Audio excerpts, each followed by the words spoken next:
Hello! Hello, chat. How are we? Why does this happen at the beginning of every stream? It always lags out for a moment. The music, I mean. Well, hello! Hope you all are doing well.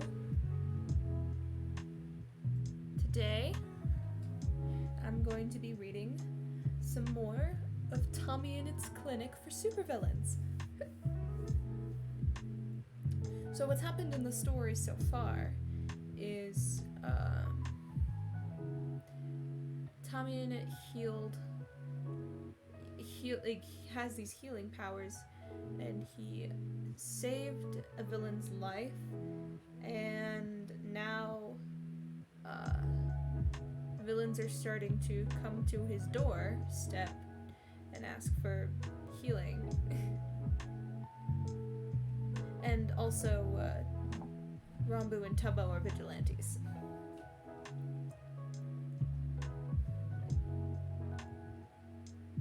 Alright. Also, if you guys are new to the stream, be sure to leave a follow. If you can see my follower goal at the top left there, it says Poggers. That was before I came up with a goal. But the actual goal is I am going to be reading Percy Jackson when we hit that follower goal. I own all 5 of the first books, and we're gonna start from the beginning. Even though, which means I probably should actually finish reading it.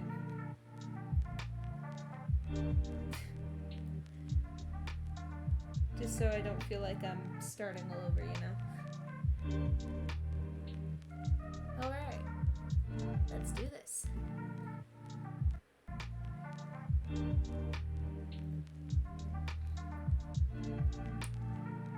Next chapter. This is what, chapter 7? Yes, this is chapter 7. Let me just drink some water real quick. I ought to fill this thing up soon. Definitely gonna have to fill it up during the stream. Alright.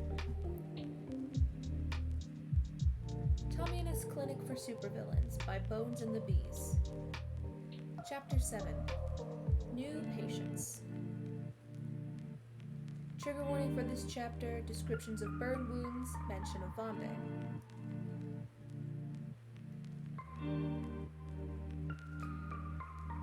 The call Tommy was waiting for actually didn't end up being a phone call at all. It happened in a text. It was evening. Moonlight filtered through the window, lighting up the carpet with glowing white lines. For once, Tubbo and Rambu weren't out doing whatever it was they got up to when it was late. Instead, they were there. Tubbo was working at his computer, head tilted so close to his screen, Tommy debated yelling at him about how he was going to damage his eyes. Rambu was settled on the couch next to Tommy, legs propped up on the coffee table and playing Mario Kart on the beat-up Nintendo DS he found for cheap at a garage sale. Tommy, meanwhile, was trying to sew a patch onto Tubbo's sweatshirt because he got a hole in the armpit, and they couldn't afford to buy any new clothes right now. It was quiet and peaceful.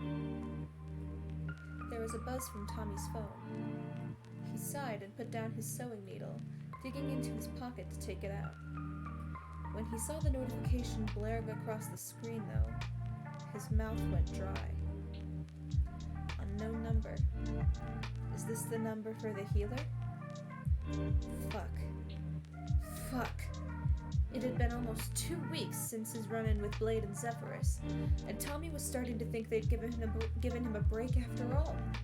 That was stupid of him. He should have known this was going to come back up sooner or later. Clenching his jaw, Tommy glanced at Rambu from the corner of his eye, and was relieved to see he was still focused on his DS. Carefully angling his phone away from the boy, Tommy typed out a shaky response. Yeah, it is. Who is this? The reply was almost instantaneous. A friend of the Blades. I need help, and fast. Where can I meet you? Swallowing down a lump in his throat, Tommy bit back a groan and dropped his head against the couch cushion. Shit. Tubbo and Rombu were here, meaning he couldn't bring whichever villain this was back to the apartment to heal them up. Where the hell could he go where they wouldn't be found? Tommy checked the time on his watch. It was a bit after midnight, and he had closed the cafe a little over an hour ago. Every other shop in that area was closed, and Tommy had the keys to the place sitting in his back pocket. A plan was forming in his head. He wasn't thrilled about it. Can you get to the Cloudy Cafe? I can send you the address. I know where it is. Get over there and head to the back alley behind the cafe. I'll meet you there in a few. I don't care if the syndicate is fond of you. If this is a trap, I'm going to make you regret it. Tommy gulped, staring at the thread on his screen. Whoever he was dealing with, they didn't seem to be in a very cheerful mood. This isn't a trap. I'm not a fucking idiot. Fine, see you soon. Dropping the phone on his lap, Tommy took a shaky breath and dragged his hands down his face. Great. Now he had to get to the cafe to heal another supervillain who may or may not kick his ass if they got too suspicious of him. You okay? Rombu's concerned voice made Tommy's head whip up. I'm fine, Tommy said immediately, shoving his phone in his pocket. I just remembered that I forgot to put the milk back in the fridge at work. I need to go now before it goes bad. Wait, you're going back to the cafe? Tubbo asked, spinning around in his chair to frown at Tommy. It's late. One of us should come walk with you. I'll be fine. Don't worry about it, Tommy reassured, waving them off as he jumped to his feet. I mean, would Puffy really be that upset over one thing of milk going bad? Rombu asked, his frown mirroring Tubbo's as Tommy slung his backpack over his shoulders. Well, we're running low, Tommy lied, beelining towards the front door. We're not scheduled to get another delivery till the day after tomorrow, and I don't want us to run out of milk in the middle of the day. Tubbo and Rombu still seemed skeptical, but Tommy was in a time crunch here. I promise I'll be fine. I'll text you when I'm on my way back, he promised. And before either one could protest, he swung open the door and rushed out, hurrying down the hallway without looking back. That could have gone a lot better. Tommy hated the way the guilt about lying to his friends clawed into his chest, but he knew he couldn't exactly tell them, oh, by the way, I'm going to the cafe to heal some supervillain because I've kind of fallen into business with the syndicate unwillingly. Do you want me to pick up groceries on the way back? You'd be fine. Once again, Tubbo and Rombu had their secrets, and Tommy had his. The night air was cool against his flushed cheeks as he hurried down the sidewalk. He tightened the straps of his backpack, glad he remembered to throw a miniature first aid kit in there exactly for one of these situations. While he didn't feel great about volunteering Puffy's Cafe to be his makeshift clinic, it wasn't like he had a much better option besides the literal alleyway next to his apartment building. At least this way, he could clean up any spilled blood, and he knew they wouldn't be disturbed while he was doing work. As his footsteps pounded against the sidewalk, a stabbing pain under his ribs protesting his fast face, Tommy wondered who was going to be waiting for him when he got to the cafe. All they said was that they were a friend of the Blades. While usually he would take that to mean Siren or Zephyrus, if it was one of them, they would have just told him. This had to be someone he hadn't met before, but he couldn't think of any villain off the top of his head outside of those two that had connections to the Blade. Nerves buzzed in his chest like bees, swarming him with their worries and making him second-guess what the hell he was doing. He knew the Syndicate wasn't going to hurt him, since they thought they still owed him for saving Siren. But but this new villain might not follow that same logic. This person could be volatile, and Tommy might end up getting screwed over before the night was over. Well, if he got his shit rocked, at least he could probably count on Siren kicking some ass on his behalf in revenge. Siren seemed like the type of guy to do that. Finally, he reached the cafe. From the front, nothing seemed amiss. The blinds were drawn shut, the lights shut off inside, just like how he'd left it. After checking to make sure no one was watching, Tommy unlocked the front door and darted inside, making sure to lock it again behind him. Then, he headed straight to the back room, dropping his backpack onto the table and taking a deep breath as he stared at the door that led to the dumpster in the alleyway behind the shop. There was a villain waiting on the other side of that door for him. Tommy shook his head to try and clear that thought. There was someone hurt waiting on the other side of that door for him. Waiting for help. That was how he should be thinking of this. This was a person first and a villain second. He needed to remember that.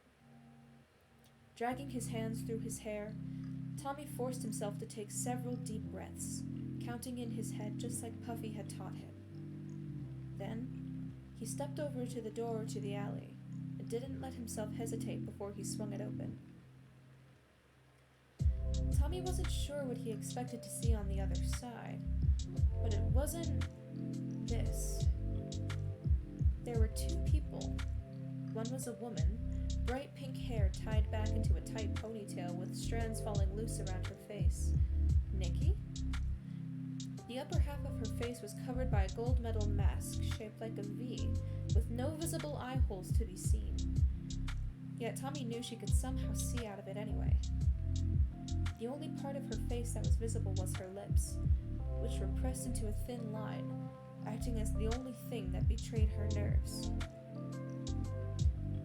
When Tommy saw the other person with her, though, his stomach dropped. A guy was laying across her lap as she sat pressed against one of the walls of the alleyway.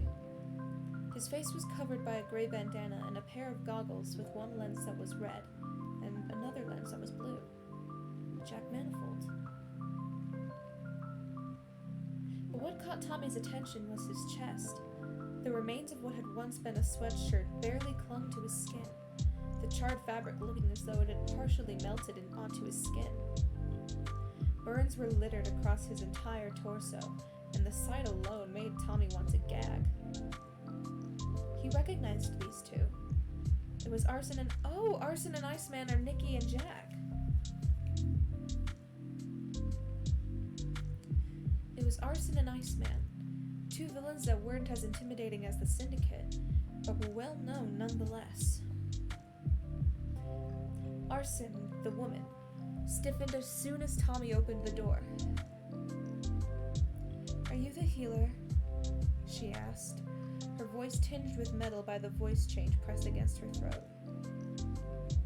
"Yeah, that's me," Tommy breathed, unable to tear his eyes away from the charred figure that was Iceman. "Jesus fucking Christ." "Yeah, I know," Arson muttered, shifting so she wasn't leaning against the alley wall anymore. She seemed wary of him, looking past his shoulder and into the back room behind him, but still asked, "Can you help me get him up? I carried him here because I don't know if I can carry him more. Shit, yeah, of course. Let's get him inside." Tommy rushed forward, kneeling down to help pick up Iceman. He grabbed Iceman's legs while Arson got his upper half, and together they carried him into the back of the cafe. As soon as they were inside, Tommy set Iceman down on the floor, cursing himself for not grabbing a towel or something to put him on instead. In the fluorescent light of the back room, the burns somehow looked even worse than they had outside. They wrapped around his torso like vines, carving scars into his skin, and Tommy knew even the strongest healer couldn't fully erase. Shutting the back door behind them, Tommy then dropped to his knees next to Iceman, reaching forward to press his fingers against his throat. There was a pulse there, fluttering weakly against his fingertips. At least he was still breathing. What the fuck happened to him? Tommy asked, already looking for a way to try and get the sweatshirt off of him without aggravating the burns even more. It was Flame, Arson said softly, kneeling on the other side of Iceman and clutching his hand in her own. We got into a fight with him and he just landed a perfect hit on Iceman. I just barely managed to escape him with him in my arms. Tommy clenched his jaw. Flame was one of the top heroes. He couldn't imagine a top hero purposefully giving someone an injury this horrific. Isn't Iceman supposed to be immune to fire? Tommy asked, grabbing a pair of scissors from his first aid kit to try and cut the sweatshirt off of Iceman's chest. Like, he's got fire powers, so why can he get burnt? That was the one strange thing about Arson and Iceman that Tommy never understood. Iceman had fire powers, able to conjure up flaming projectiles and surround himself with them to send it off towards his enemies, while Arson had water powers and could drown someone just by wrapping a bubble of water around their head. Their names didn't make any sense. Flame's fire is different than most, Arson explained, rubbing her thumb over Iceman's knuckles. We call it Hellfire. We don't know why, but it can burn Iceman, and it can burn him badly. He's gotten hurt before by it, but never like this. You can say that again? Most burns like this would kill someone, Tommy muttered as he peeled away some of the fabric. Arson turned her face away from Tommy, although he couldn't see her expression because of her mask anyway.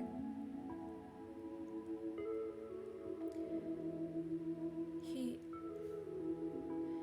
actually stopped breathing, and his heart stopped before you got here, she said in a low voice.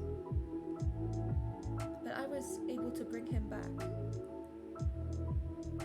Tommy paused what he was doing to look at Arson, and noticed the way her lip had been bit to the point of bleeding. Did you perform CPR? He asked, having a strange feeling that there was something she wasn't telling him. Arson was silent for a moment, and bit her lip again. Tommy winced when he saw another bead of blood well up from the wound she had there. Kind of. I did chest compressions, but I also encouraged his blood to flow again. Tommy blinked. What do you mean? Blood is partially made up of water, meaning I can control it if I need to, Arson admitted, keeping her face angled towards the ground. So I made his blood move through his heart again. You've gotta be fucking kidding. Arson could control blood?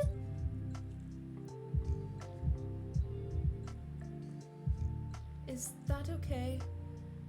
Arson then asked when Tommy didn't say anything. His blood is flowing on its own now. I'm not doing it anymore. Is that okay that I did that? Will it hurt him in the long run? I'm gonna be honest. I have no fucking clue if that'll have long-term consequences, because I'm not exactly experienced with bloodbenders, Tommy said, forcing himself to look back at Iceman and take off more fabric. If his heart is beating on its own now, it should be fine. Either way, I'm glad you did it, because I can't do shit once someone's heart stops beating. I try not to manipulate blood if I can help it. It disturbs me. To be able to control someone like that, I only use it in life-threatening situations, Arson explained, sounding strangely defensive. Another scrap of fabric was peeled off of Iceman's chest, revealing burnt pink tissue with a few patches of black here and there. Tommy winced, hoping the third-degree burns were few and far between. "Did you do that to Flame so you could escape?" Tommy asked, keeping his eyes down. Arson sucked in a breath, but after a moment of silence, she released it. "Yes," she whispered. "I've never used it on a hero before today, because I didn't want them to know I had that ability. I'm probably going to be moved to top priority after tonight." She paused, and Tommy stayed quiet to let her collect her thoughts, though I don't think we're going to be going out for a while after this.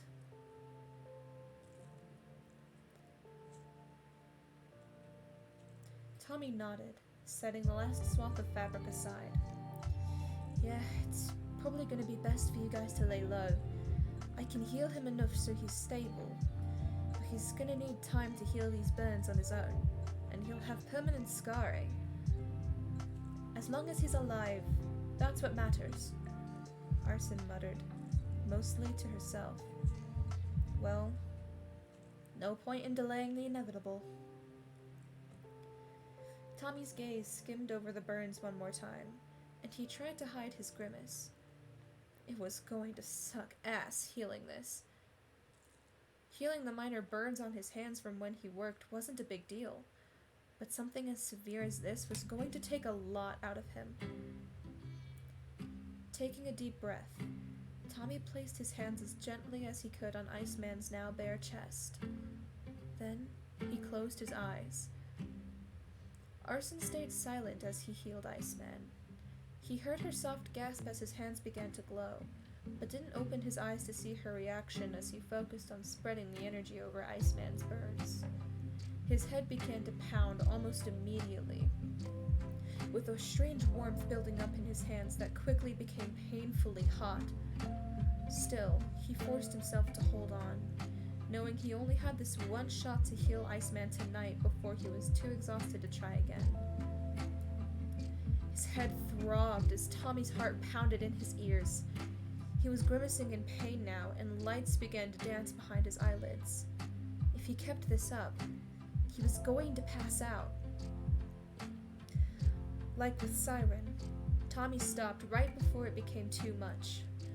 Gasping for air, Tommy threw himself away from Iceman, curling up against the wall and burying his face in his knees to try and catch his breath. "Oh, fuck, that hurt," Tommy muttered, clenching his jaw as a wave of nausea rolled over him. "Are you alright?" Are you alright?" Arson asked. "I'll be fine," Tommy spit out between his teeth. "Just give me Another nausea spike and Tommy was on his feet, pushing past the way his legs shook like jelly as he darted for the sink in the corner of the back room. As Tommy puked into the sink, he felt a hand rest lightly on his back, drawing gentle circles over his shoulder blades and helping him tether himself back to reality. After another minute, Tommy lifted his head from the sink, clutching the sides of the basin to keep himself upright. Arson seemed to notice his struggle and wrapped her arm around his back, walking him back over to where Iceman was still on the ground, and setting him down so he was sitting against the wall. The cold tile floor was heavenly against his sore hands, and Tommy squeezed his eyes shut as he tried to catch his breath. The back room was silent as Arson waited for Tommy to recover. His head was spinning, but Tommy forced himself to take deep breaths, knowing it would pass if he gave himself time. He heard Arson stand up again, but couldn't summon the energy to ask what she was doing. There was the sound of cabinet opening, followed by running water, and soon there was something cool being pressed into his hand. "Drink some water," Arson instructed. Cracking open his eyes, he saw the villain crouched right in front of him, helping him hold a glass of water she'd gotten for him. She helped him lift it to his lips, and the water was heavenly for his pounding head. Nodding in encouragement, she kept a hold on the bottom as he downed the entire thing in one go. Then she put the glass down on the ground next to him when he was done. The water settled into his system, and Tommy's head finally stopped spinning. He opened his eyes completely and saw Arson had moved back over to sit by Iceman. "Thank you," Tommy muttered, straightening up against the wall and wincing when it sent another bolt of pain through his skull. "How's Iceman?" "He looks a lot better," Arson told him. Looking over at the two, Tommy could see that Arson was right. While the burns on his chest were still numerous, there were no more third-degree burns that he could see. There were a few second degrees still, but the majority had been reduced to first-degree redness with a bit of blistering. Along with that, where Iceman had been barely breathing before, now his chest was moving up and down at a steady pace, as if he was just sleeping. Drink break.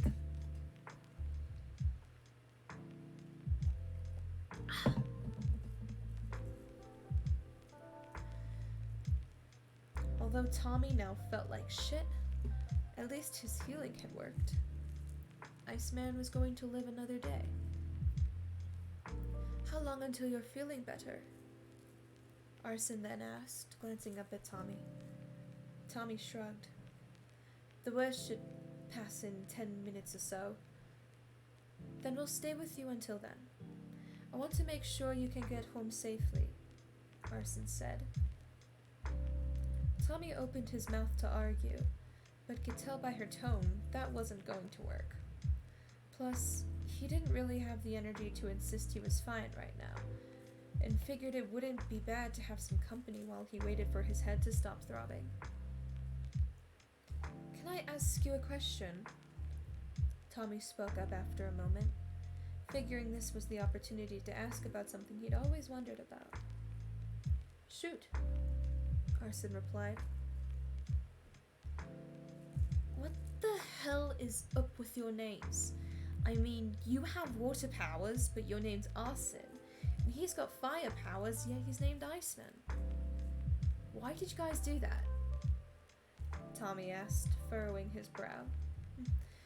"It was Iceman's idea," Arson muttered, her tone betraying a hint of amusement as she squeezed her friend's hand.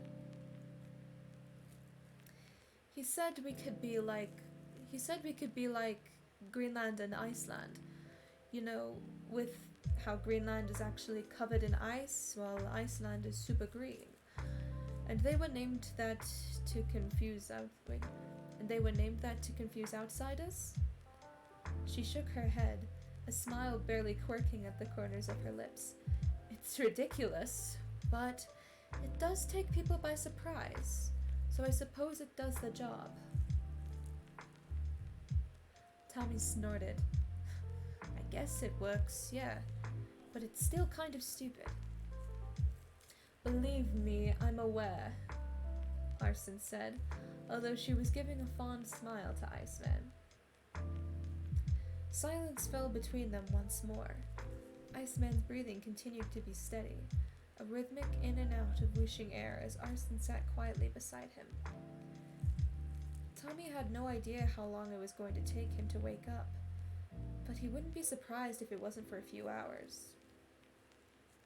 Tommy's head rested against the wall, trying not to wince as his eyes drifted up towards the fluorescent lights.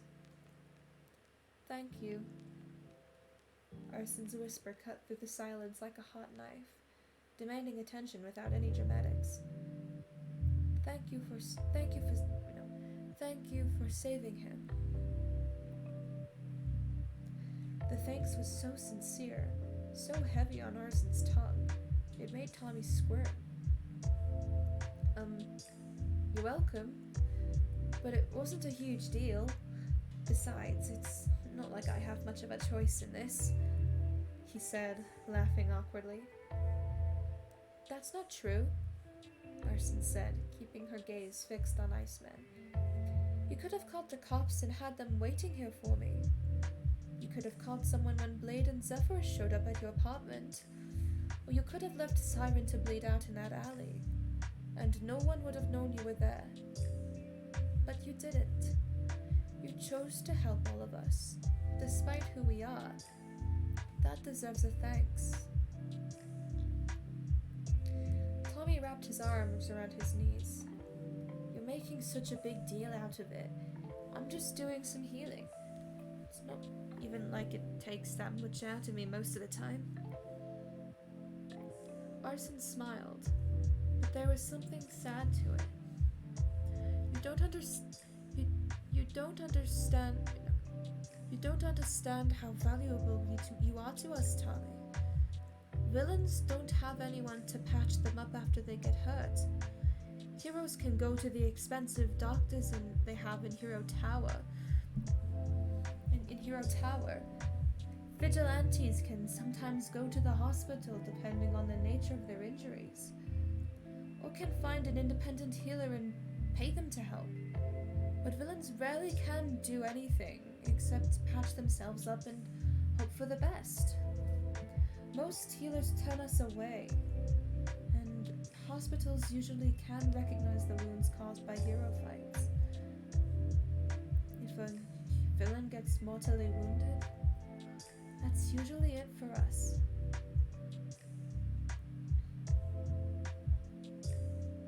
But you guys don't get that badly hurt all that often, right? Heroes aren't supposed to try and kill you, they just try to incapacitate, Tommy pointed out. Tommy. Arson's voice was flat, but non-judgmental as she pointed to Iceman. Did this look like a wound meant to incapacitate, or a wound to kill? Tommy blinked, knowing what the answer to the question was. And with Siren, Arson continued before he could speak again. That hole in his stomach? Again, did that seem like a wound meant to incapacitate? There were a few beats of silence before Tommy shook his head. The media lies to you, Arson said softly, tracing the finger of Iceman's arm. They tell you that the heroes are noble, that they're the ones you need to look up to. But many villains aren't doing this because we like to hurt people. We have a reason for choosing our side. We're just trying to do what we need to do to survive. But we're getting killed off one by one. You saying that heroes have killed villains before? Tommy asked, unable to hide the horror in his voice. Arson nodded. Yes, they have. And if you hadn't saved Iceman, he would have been another death they covered up. Nausea was creeping up Tommy's throat again, but this time it wasn't because of his powers. It was one thing to have his suspicions, but it was another thing entirely to get them confirmed. He'd thought that Siren could have been hurt in a fight with a hero, but he wasn't sure about it. Now, he knew that was exactly what had happened, and that it had happened many times before as well. The media had been lying to them. All of them. We need you, Tommy, Arson then said when Tommy was silent. Of course you're not going to be forced to do anything you don't want to. But we need you so much more than you realize. A faint groan from the floor tore Tommy's attention away before he could respond, and Arson was immediately kneeling over Iceman, grabbing his face in her hands and trying to meet his eyes. Iceman? Iceman! Iceman? Iceman! Are you awake? Fucking hell, Iceman muttered, his hoarse voice difficult to make out through his voice changer. I feel like I got baked in a fucking oven. Arson let out a relieved laugh, and Tommy noticed a stray tear roll down her cheek. Yeah, you probably do. What the hell happened? Arson slammed her hand over Iceman's mouth before he could finish the word. We're not alone, Iceman. Arson told him, jutting her chin in Tommy's direction. She lifted her hand from Iceman's mouth and he nodded, turning his head to the side so he could see Tommy. "This is Tommy," she explained. "He healed you." "Hey up, big man," Tommy greeted.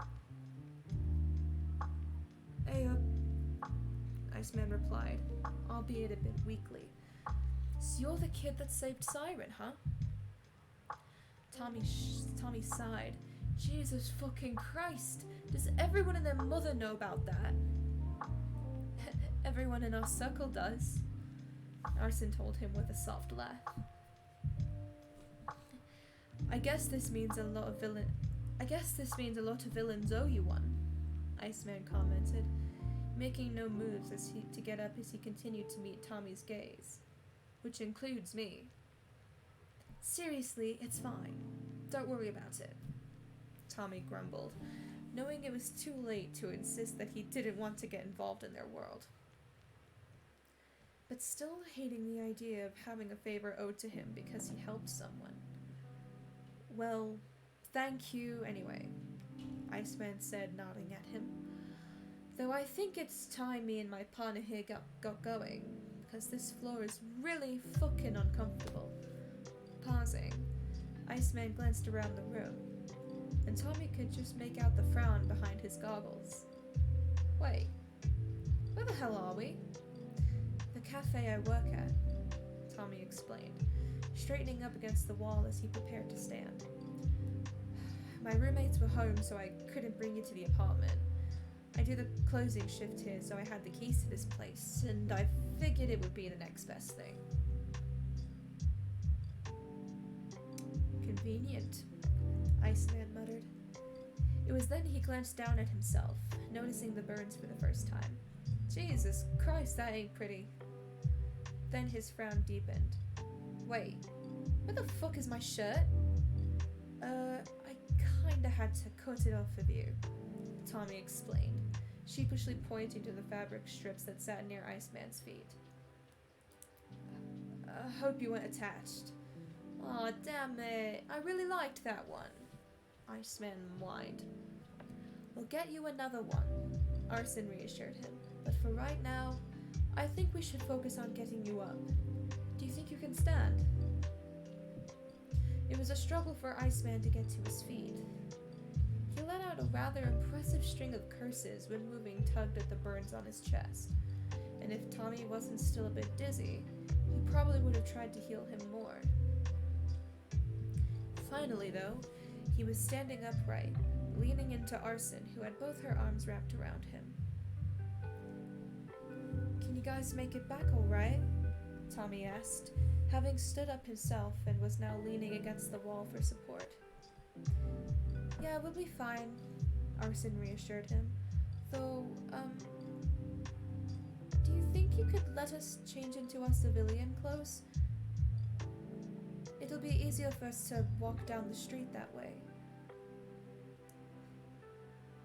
Tommy blinked. "Oh, shit, of course. Don't worry. I won't look or anything." "Thanks."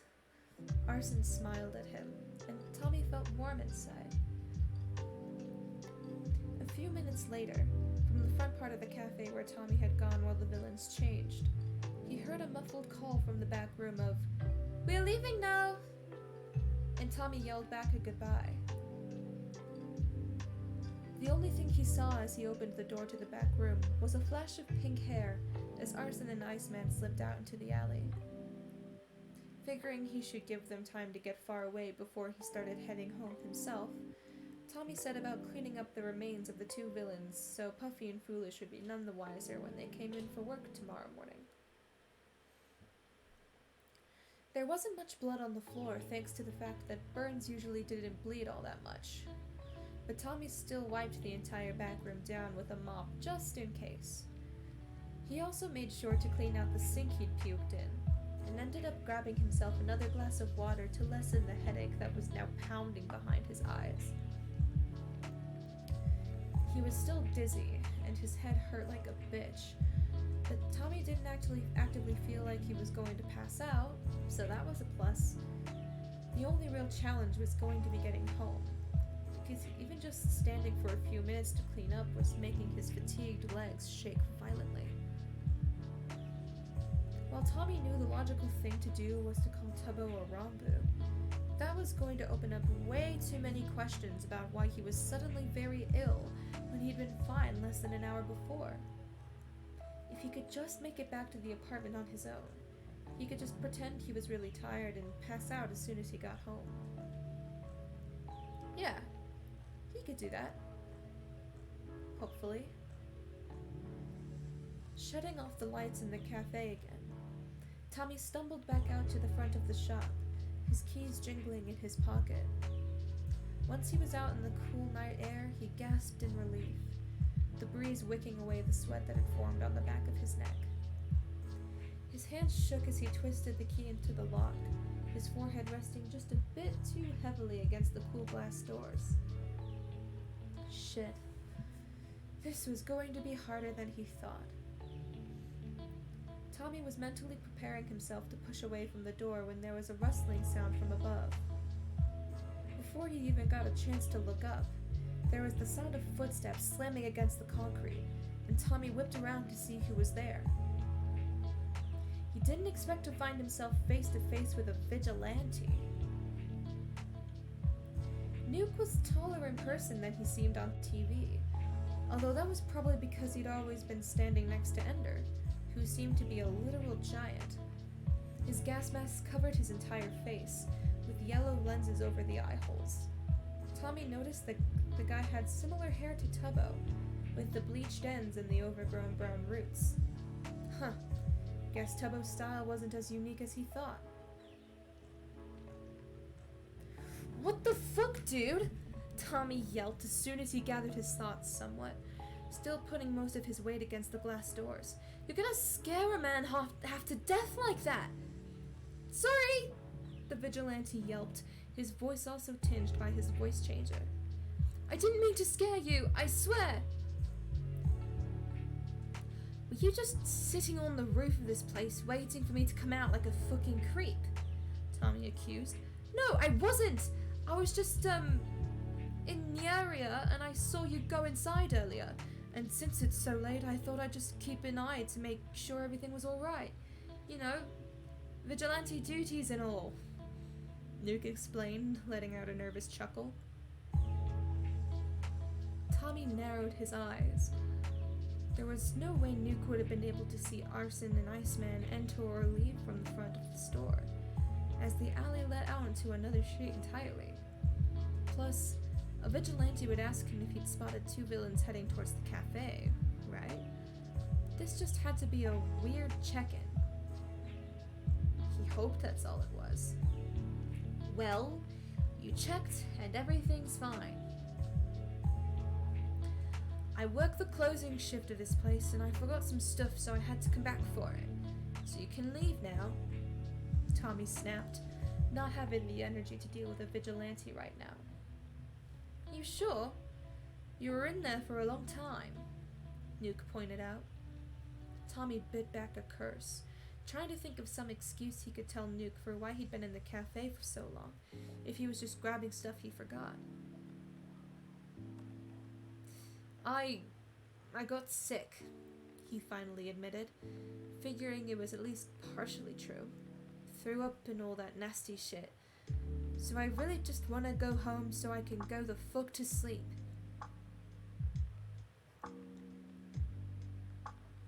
If you're sick, are you okay to walk back on your own?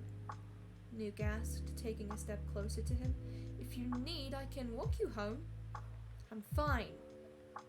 Tommy spit out, hoping the vigilante couldn't see his legs shaking as he gripped the door handle.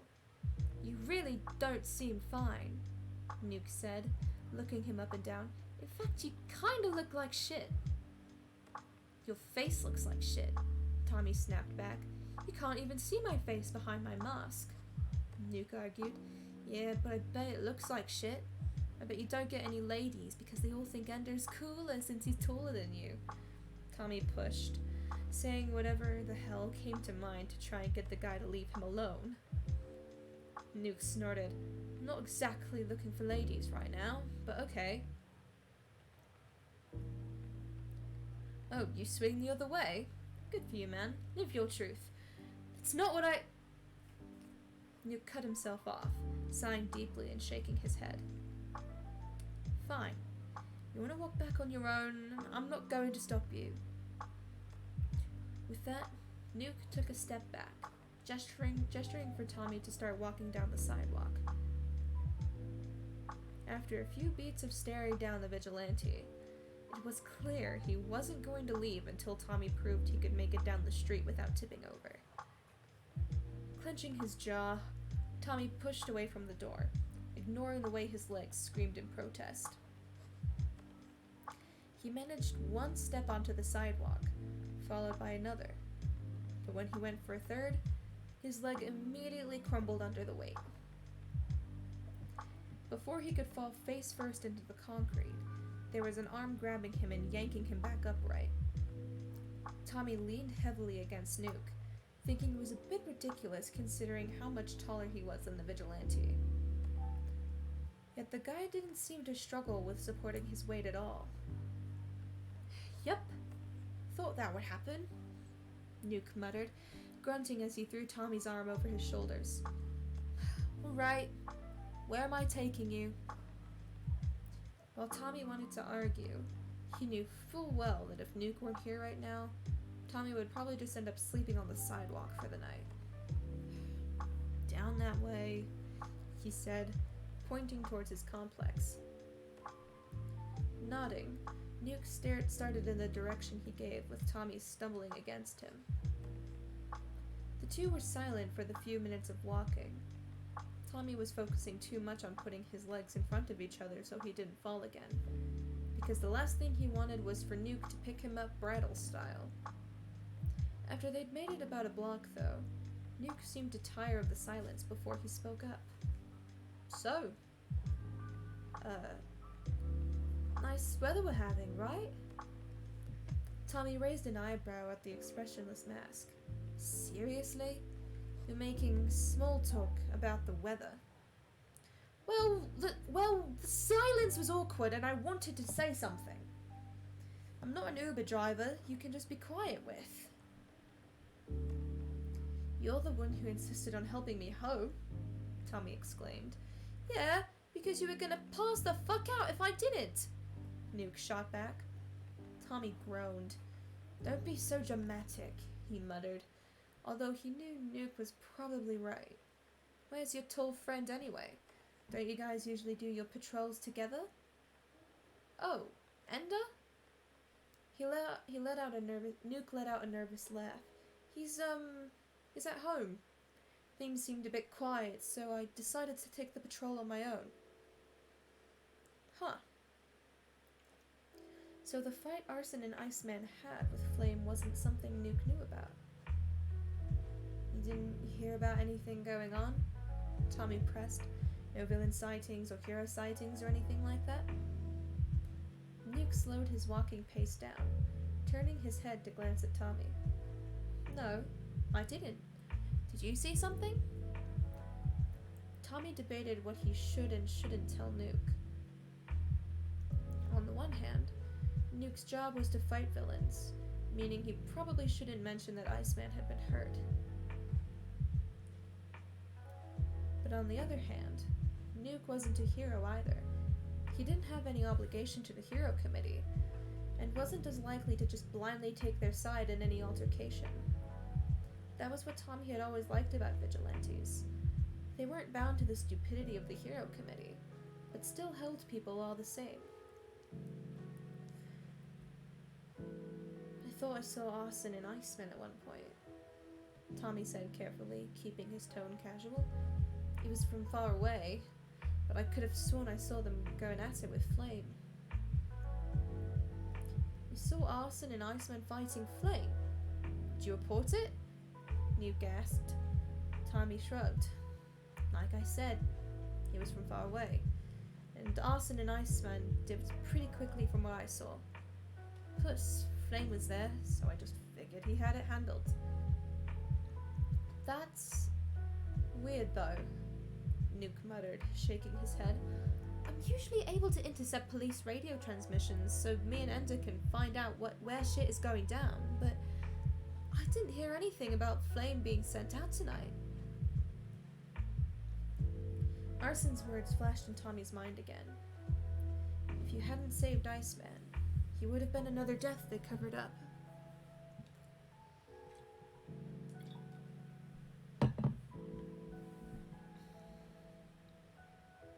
He thought back to the night he saved Siren. There had also been no news about that fight. A picture was starting to form in Tommy's head, and he really didn't like what it was turning out to be. Hey, you okay? Nuke's voice dragged Tommy back to the present. Yeah, I'm fine. Sorry, I zoned out there for a second. It's alright. I think we're almost here, though, he said, gesturing with one hand to Tommy's apartment building.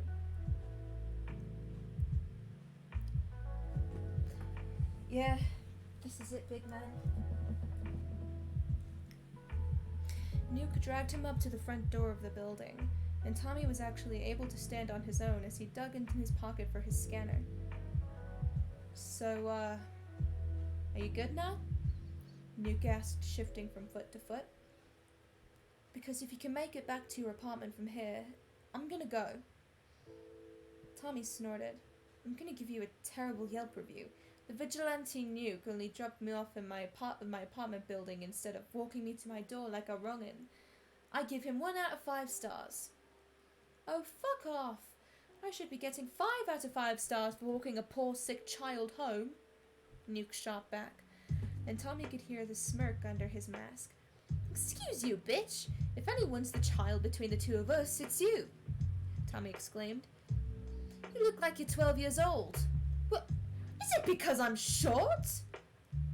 Yes, it's entirely because you're short. You're so small, you're probably even shorter than my friend Tubbo, and he's one of the shortest people I know. Nuke huffed. Well, I bet Tubbo isn't that short at all, because I know I'm not short either. I'm perfectly average. Sure you are. You look like a toddler next to Ender. Everyone looks tiny as fuck next to Ender. He's unreasonably tall. I'll believe it when I see it, bum boy. Tommy laughed, using his scanner to unlock the door to his building. Now go off on the rest of your patrol and save a cat from a tree or some shit. You're a very ungrateful citizen, Nuke said as he walked away from the building. Name's Tommy, bitch. Don't wear it out. Right before Tommy shut the door to the apartment building, he saw Nuke flip him off and chuckled to himself. Although he was annoyed that he'd needed help walking back, that had gone a lot better than he expected. Thankfully, Nuke hadn't questioned him too much on why he'd been at the cafe so late at night, and he'd actually been kind of fun to talk to. If Tommy wasn't in the habit of helping some very illegal villains, he wouldn't even mind actually befriending the vigilante. But it just so happened that he was in the habit of helping villains, and he had a strange feeling Nuke wouldn't be too thrilled if he found out about that. Tommy sat down on the floor of the elevator as it tugged him up to his floor. It was a monumental effort to push himself back to his feet, and the only thing that kept him from falling over in the hallway was the promise of his warm bed that was so tantalizingly close. He just needed to make it a few more steps, and he would be able to pass the fuck out and kiss his headache goodbye. His hand landed on his doorknob, and he almost started crying in relief. When he tried to twist it, though, he was met with resistance. The door was locked. Tubbo! Tommy yelled, slamming his fist on the door. Rambu! Someone let me in! I forgot my key! From inside the apartment, he could hear something fall over, and then footsteps were rushing towards the door. Sorry, Tommy, 1 second, Rambu called back, his voice strained. The doorknob jiggled as Rambu tried to open it, but somehow his attempt didn't result in the door swinging wide open like it should have. Rambu, seriously, let me in, Tommy said, pounding on the door again. I'm trying, Rambu stammered. I think the lock is jammed. Then try harder to open it, Tommy yelled, his legs starting to shake again. There was another crash from somewhere in the apartment, and Tommy frowned. Rambu? What was that noise? Oh, nothing, Tubbo. Tubbo just dropped something, Rambu said, still jiggling the doorknob. Well, wherever he is, can you get him over to the door so he can fucking open it? Since he's not the one with noodle arms over here. From inside the apartment, he heard a door slam shut. Then the doorknob twisted, and it swung open to reveal a harried-looking Rambu. Got it, Rambu said in a voice that was way too cheerful. Scowling at his roommate, Tommy shoved his way inside, his head spinning as he dropped his backpack on the floor. Right as he crossed over to the couch, he saw the bathroom door open, and Tubbo stepped out with red cheeks and damp hair. Oh, hey Tommy, you're back, Tubbo commented, rubbing at his hair with a towel. What took you so long? I feel like shit, Tommy said in lieu of an answer. I'm gonna go to bed before I pass out on the floor. Rambu, you're sharing with me tonight, right? Yeah, I think so. But are you alright? Alright, I'll put earplugs in so I don't get woken up by your weird horror movie sleep talking, Tommy grumbled, once again ignoring a question his roommate asked. While he knew he owed them more of an explanation than what he was giving them, he was pretty sure that if he stayed standing for another minute, he was literally going to pass out. In the morning, he could tell them the same thing he told Nuke. He went to the cafe and got sick while he was there. Probably just ate something bad, nothing to be concerned about. Maybe he'd also mentioned that Nuke walked him home. After all, Tubbo seemed like a bit of a Nuke fanboy, considering how he perked up whenever the vigilante was mentioned. If he could distract his roommates with the fact that he met Nuke, then hopefully neither of them would push for more information about his night out. Tommy didn't bother turning on the lights as he stumbled into his room. Instead, he collapsed face first into the blankets and was out as soon as his head hit the pillow.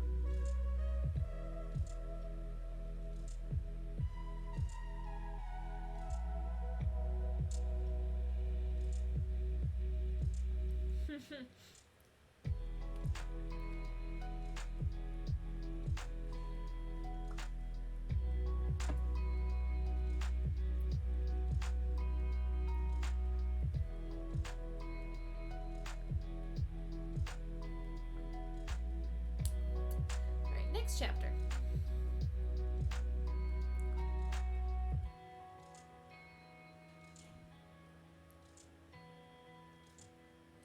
Chapter 8. Wait, what was the summary for the previous chapter? I forgot to look. It's gonna bother me if I don't look. Tommy's healing skills get put to the test. Okay.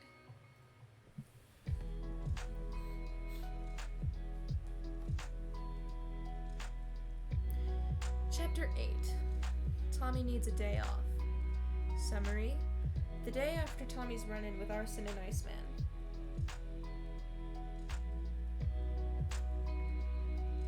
Hold on, I feel like I need to sneeze.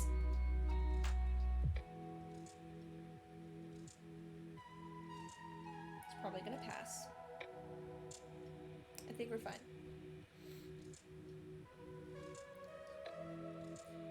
Although his headache was gone by the time morning had arrived like he had predicted, Tommy was still exhausted for the entirety of the day after his run-in with Arson and Iceman. After waking up, he ended up explaining to Tubbo and Rambu about how he'd gotten sick the night before while he was at the cafe.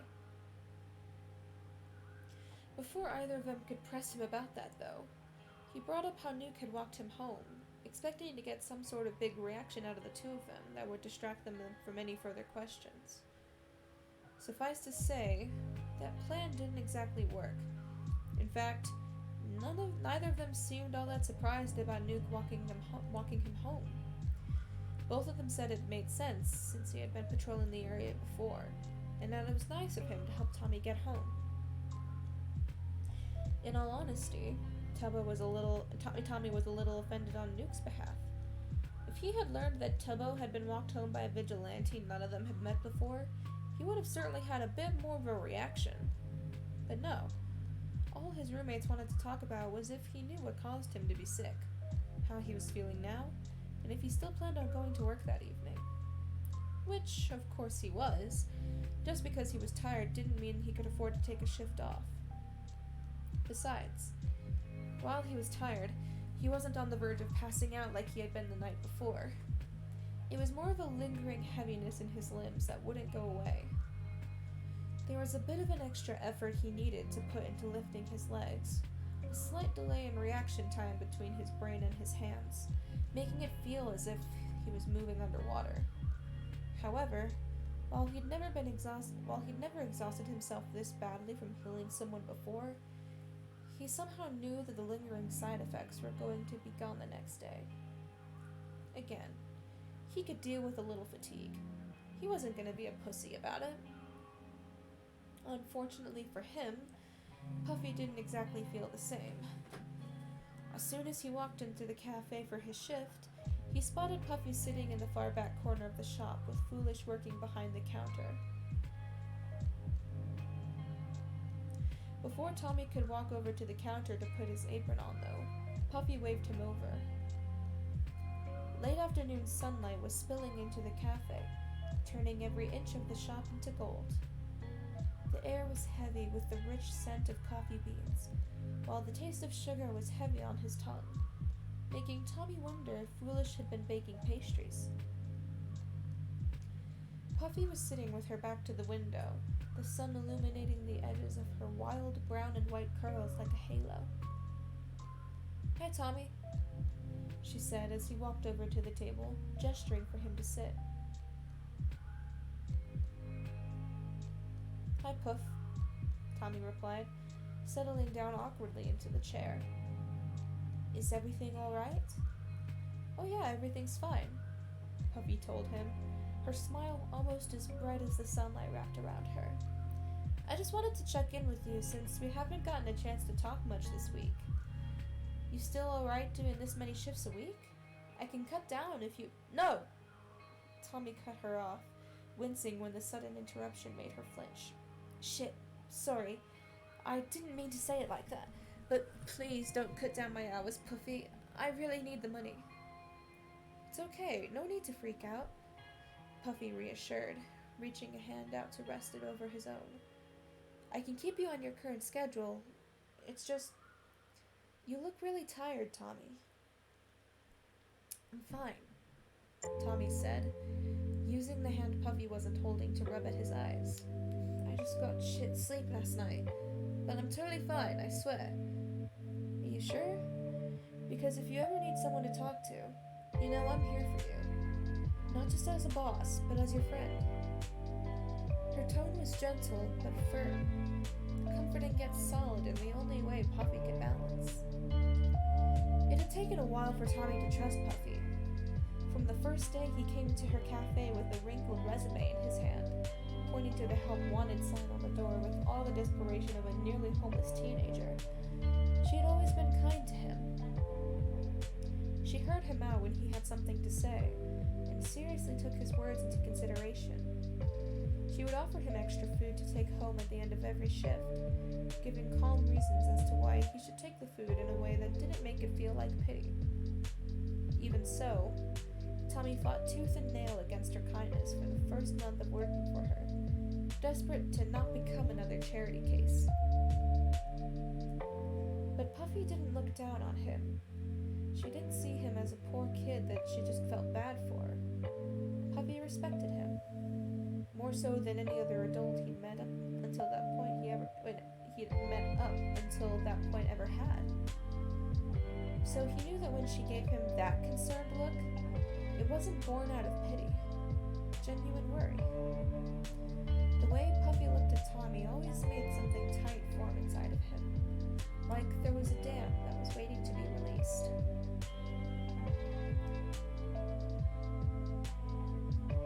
He knew he could tell her secrets and she wouldn't betray him.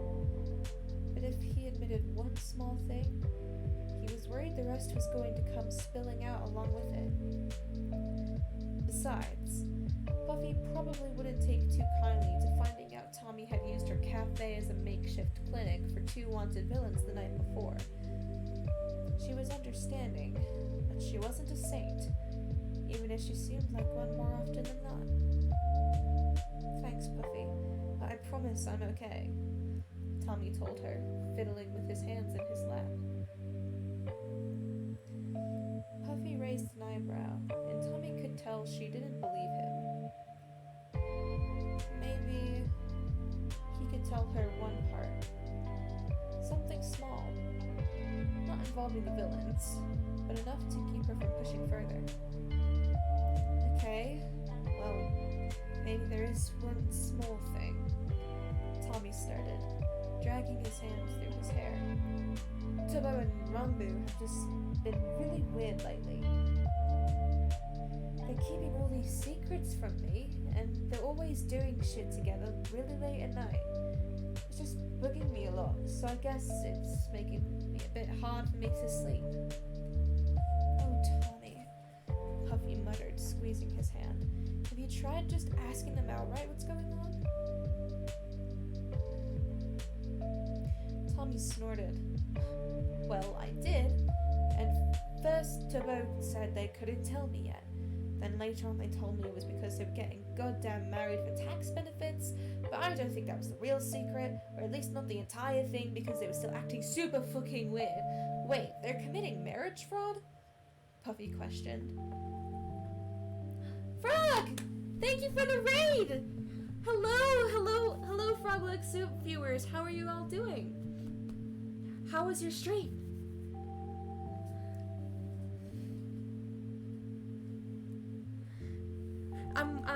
I'm reading Tommyinnit's Clinic for Supervillains. I've heard it's a really good story, and so far it is. I think I'm on chapter 8 right now. Tiring, I fucking hate Botania. What's Botania? I don't think I've ever heard of that. Is it a game?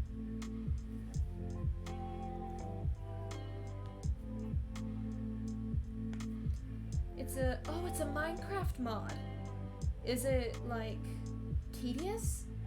Is it as like is it as what's the word, complex as Big Dig?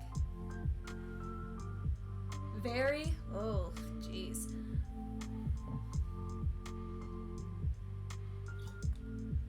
Well, that sounds interesting. It takes so long to do anything. Oh dear.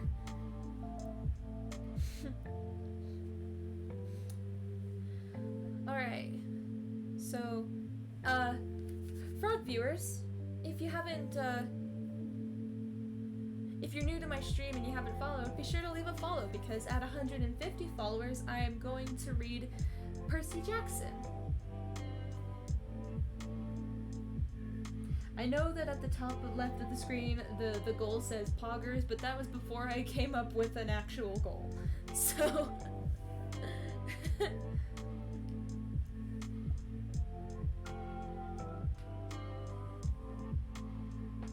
Alright. So far in the story, it's basically Tommyinnit has healing powers. He healed a supervillain one night, and ever since then, he's been kind of roped into healing villains.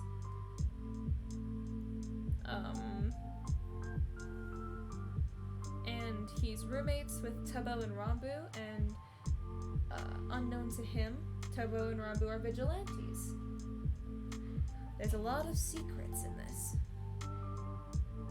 And also, I use accents for the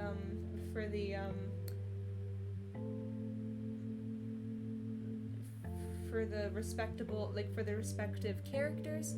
So I'm sorry if it's cringe, but it helps with my immersion. Okay, where was I? Oh yeah. Wait, they're committing marriage fraud? Puffy questioned. Tommy blanched. Maybe forget I said that part? There was a beat of silence as Puffy stared at him, before shaking her head and laughing under her breath. Jesus Christ, guess that's not something I really want to know about, she muttered, smiling at the table. Then her smile faded as she met Tommy's eyes again. But you don't have any idea what this other secret they're hiding from you might be? Tommy shook his head, and Puffy sighed. Well, if you've asked and they won't tell you what's going on, they probably have a reason for keeping it from you. As hard as it is, Tubba and Rambo are your best friends. They wouldn't be keeping secrets to purposefully leave you out. I'm sure you just need to give it time so they can tell you about it when they're ready. Sighing, Tommy sank down in his seat. Great. Just gotta keep doing what I've been doing this entire time.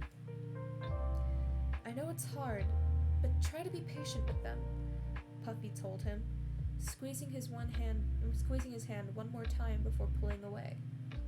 And please, try to get more sleep. You really look awful today. Excuse you, I'm always extremely desirable to my many wives. Puffy snorted. Ah yes, I forgot. Who needs beauty sleep when you have so many wives? Exactly! Now, I know you are still in the market for a wife. I'm what? And I can give you so many tips on how to get all the ladies. I'm the master at it, Tommy told her, smirking at her from across the table. I appreciate the support, but I'm not exactly looking for a wife right now, Puffy explained, struggling to hold back her giggles. Oh, come now, what about Foolish? Tommy exclaimed, gesturing to the counter where Foolish was blending a frap. Now you are a fantastic father, don't get me wrong, but the poor child needs a mother. Tommy, Foolish is an adult, Puffy pointed out with a raised eyebrow. Tommy faked a horror-filled gasp. And because he's an adult, he no longer needs his parents? I thought you were a better father than that, Puffy. You always tell me that you're a big man who doesn't need adults telling him what to do, Puffy argued. Yeah, well, I'm me, so of course I don't need any parents or any of that shit. But poor Foolish deserves a mother, Tommy exclaimed. Puffy laughed again and Tommy beamed, having always enjoyed hearing Puffy's laugh. It was one of those really nice laughs, the ones that weren't too dainty, but weren't too harsh either. It was genuine and hearty, making anyone want to join in, even if they didn't know what the woman was laughing at. I appreciate the concern. I'll get right on searching for a wife, Puffy grinned, leaning back in her seat. Well, I set up a dating profile, though. You should probably go get behind the counter. Foolish's friend just arrived, so I think he probably wants to head out. She pointed to the front of the store where a rather tall person was waiting by the doors. They had dark curls that almost reached their shoulders, and they were wearing a rather nice blazer and pants with a ridiculously tall pair of boots. I would say that's Rambo, but he won't wear the fucking demonius! Okay, anyway, it's probably Eret.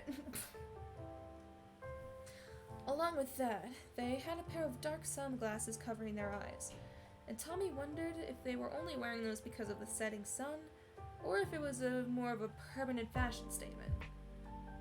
Alright, yeah, I'll get on it, Tommy muttered, pushing to his feet and heading towards the counter with his backpack hanging off of one shoulder. When Foolish noticed Tommy heading his way, his grin was almost as bright as the golden streaks in his hair. About time he got done talking to my mom, Foolish teased, yanking his apron off and throwing it into Tommy's face. Did she try to get you to take less shifts? Tommy rolled his eyes. Yup, but I convinced her I needed them. Told her you wouldn't budge, Foolish snorted, rinsing his hands in the sink as he and Tommy switched places behind the counter. So that cup over there is the start of an iced caramel macchiato. Also, the honey is being a bitch today, so you might want to run the bottle under hot water before trying to use it. Got it. Thanks, Tommy said as he shoved his backpack under the counter with his foot while tying the apron around his neck. Who's your friend, by the way? I don't think I've seen them here before. Oh, that's Eret. They're an old friend of mine. We go way back, Foolish chuckled, jerking his thumb in their direction. Anyway, I'll see you later, Tommy. Later. Tommy called back as he picked up making the caramel macchiato where Foolish left off. As he pulled the shots, he saw Foolish head over to the table where Puffy was to give her a quick hug, before throwing his arm over Eric's shoulder and leading them out of the cafe. As Tommy settled into the routine of his shift, he wondered if Wilbur was going to come by today. While Wilbur tried to stop by whenever he could, it wasn't always a daily thing. Tommy didn't know what his job was, but it certainly seemed to keep him busy considering how he was working on his laptop nearly every time he came into the cafe. By the way, if you're ever on Twitter and you see anything about the name Siren, Siren comes from this fanfiction. Siren is the villain that Tommy first healed that got him into this mess.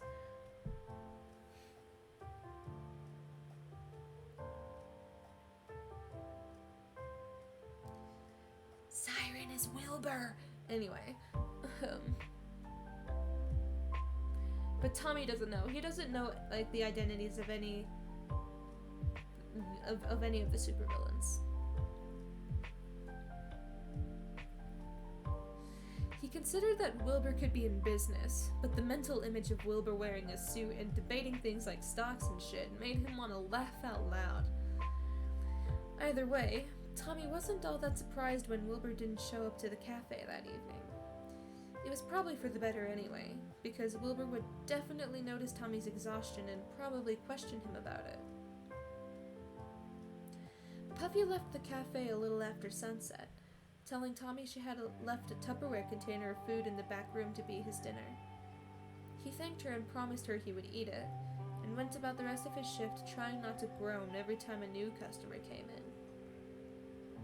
It was a quiet evening, made all the more slow without Wilbur's presence, but Tommy was grateful for the relaxed pace due to his fatigue, although he felt a lot better at the end of his shift than he did when he first got there. Grinding beans, brewing dark roasts, steeping tea, the motions were simple and routine as the evening played itself out. When the last customer left the shop, Tommy breathed a sigh of relief. Finally, he could go home and sleep off the rest of this exhaustion. He checked his phone while cleaning up the day's work. There were no texts from any unknown numbers, which he was very thankful for. If he had to heal another person that night, he would definitely throw up again, and wasn't eager to repeat that experience. Once the cafe was clean, "Hello, hope I'm not interrupting, not sure I can stay long night school." "That's okay. I hope you're doing well, unknown."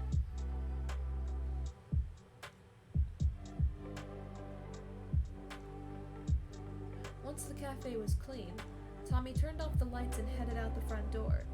His hands weren't shaking this time as he twisted the key in the lock. "I'm doing good, thank you. How are you?" "I'm doing well. I am not excited for the weekend to be over, but it is what it is."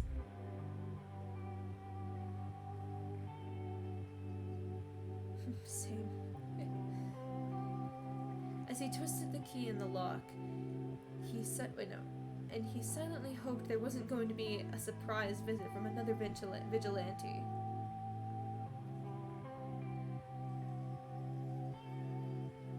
Okay, I needed to know who it was so I know what accent to give them.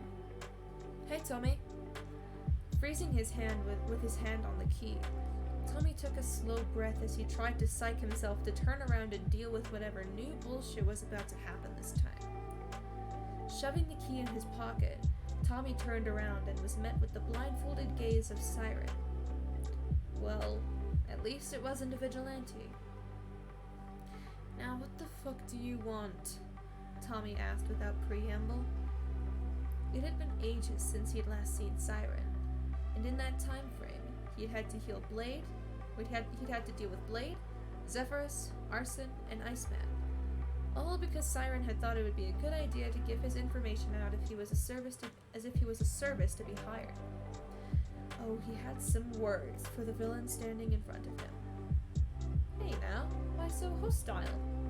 Siren asked, seeming confused. "I thought we left off on good terms." Tommy rolled his eyes. "Yeah, but that was before the Blade and Zephyrus showed up at my front door because you gave them my fucking address.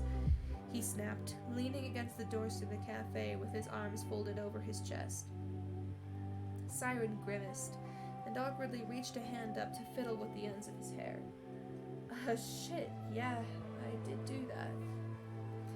It was just stupid luck that my roommates went home when that happened. Do you have any fucking clue how bad it would have been if they'd seen Blade and Zephyrus there? I mean, do you think they would have turned them in? Siren asked, lips turned down in a frown. I don't fucking know, but that's not the point!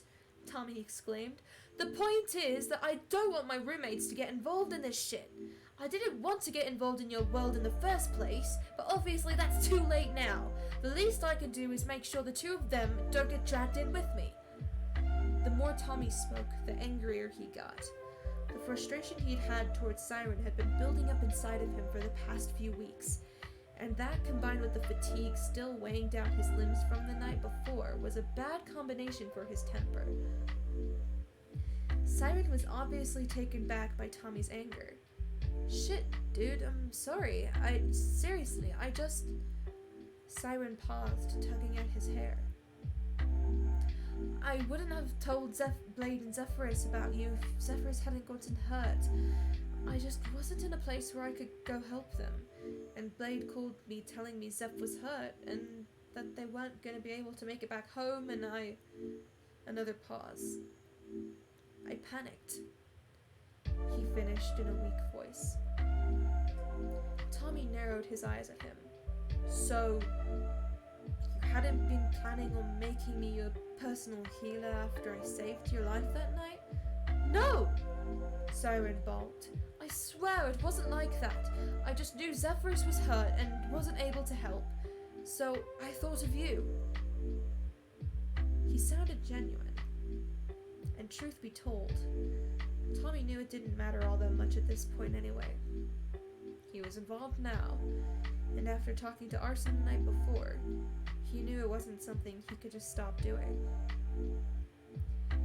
Tommy had a right to be pissed at Siren, but he was tired, and really didn't want to have a screaming match with the supervillain in front of his place of work. Then why are you here? He asked instead. I heard what you did for Iceman yesterday, Siren told him. You saved his life. All of us that are friends with him deeply appreciate that.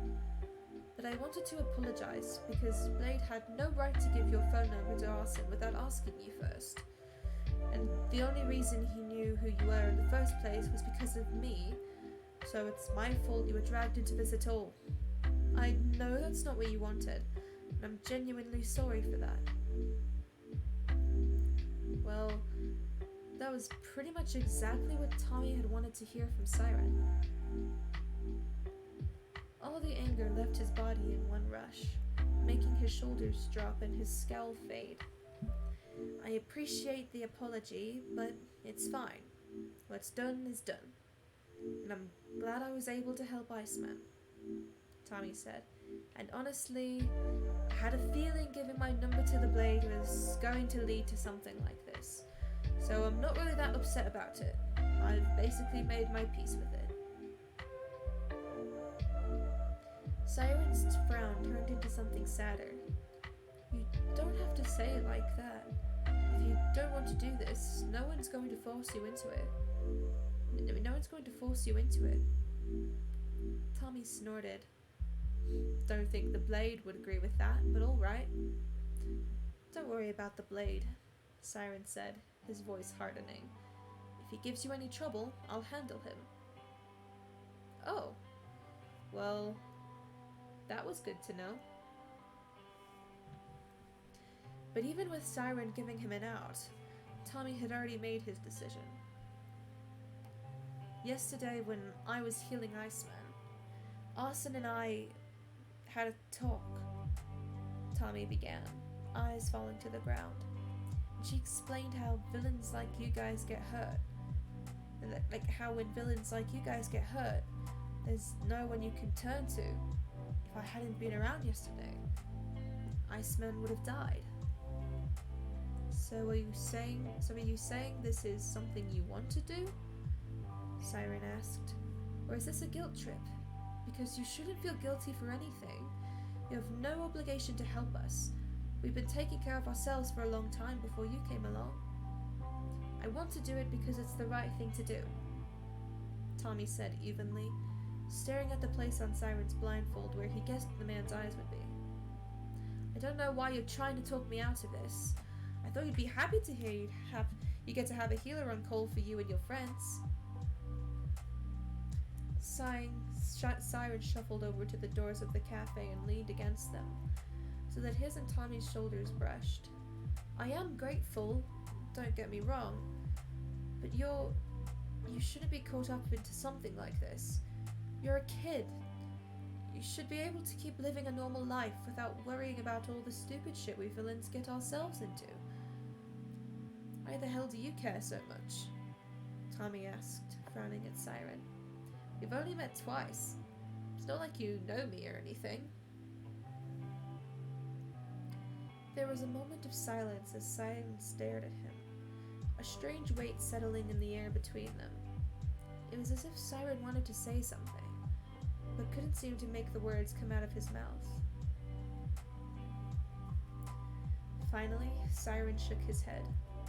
Sorry, I guess you just remind me of someone I know, he muttered.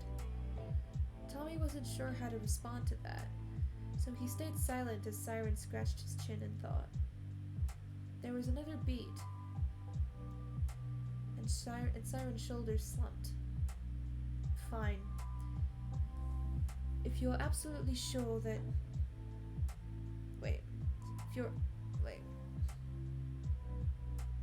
If you're absolutely sure that you want to help, then you should probably get properly introduced to everyone. Tommy frowned. What do you mean? The syndicate is having a meeting at the end of the week. You can come to it and we can work out the details of our arrangement with you. Like payment, how we can contact you, things like that. Wait. Siren wanted to bring Tommy to a syndicate meeting? At this point, Tommy shouldn't really be intimidated at the idea of meeting with supervillains face to face, considering it's happened multiple times already. But there was a difference between meeting a villain that's desperate for help and willingly walking into a meeting room full of the most dangerous people in the city. So what? It'll be you, me, Blade, and Zephyrus? Tommy asked, fighting to maintain his casual facade. Siren chuckled. Actually, the syndicate isn't just me, Blade, and Zephyrus like you're led to believe. We're just the only ones who refer to it publicly. What the fuck? Wait, who the hell is in it then? You'll see if you come to the meeting, Siren said, smirking at him. So what do you say? Are you in? Tommy took a shaking breath as he thought it over. Going to a syndicate meeting? That was a lot to agree to. I'm going to be safe, right? Even if I want to back out, I can still go back home and no one will fuck with me. Siren's smirk fell, and he stepped around so he was face to face with Tommy. Nothing, and I mean nothing, is going to be a danger to you if you go to that meeting, Tommy. Siren told him in a low voice. I swear on my own life that you will be safe, and if anyone tries anything, I'll handle it. There was something dark in Siren's voice when he said, I'll handle it. Something that made a shiver run down Tommy's spine as he remembered exactly how dangerous Siren was. Okay, Tommy nodded. I believe you. This time when Siren smiled, it wasn't a smirk, but something more genuine. In a way, it was almost familiar. Siren opened his mouth to say something else, but another voice interrupted them. Get away from him, Siren! Both Tommy and Siren whipped their heads to the source of the voice, and Tommy cursed under his breath when he saw Nuke and Ender standing on the sidewalk in front of the cafe. Nuke looked exactly as he had the night before, his arms crossed and gas mask hiding the entirety of his face. Beside him, Ender was an even more imposing figure than he appeared on TV. He was ridiculously tall, as Nuke had said, and had a dark hood covering most of his head. The part of his face that was visible was covered by a pair of dark purple ski goggles, with a black and white face mask over his mouth.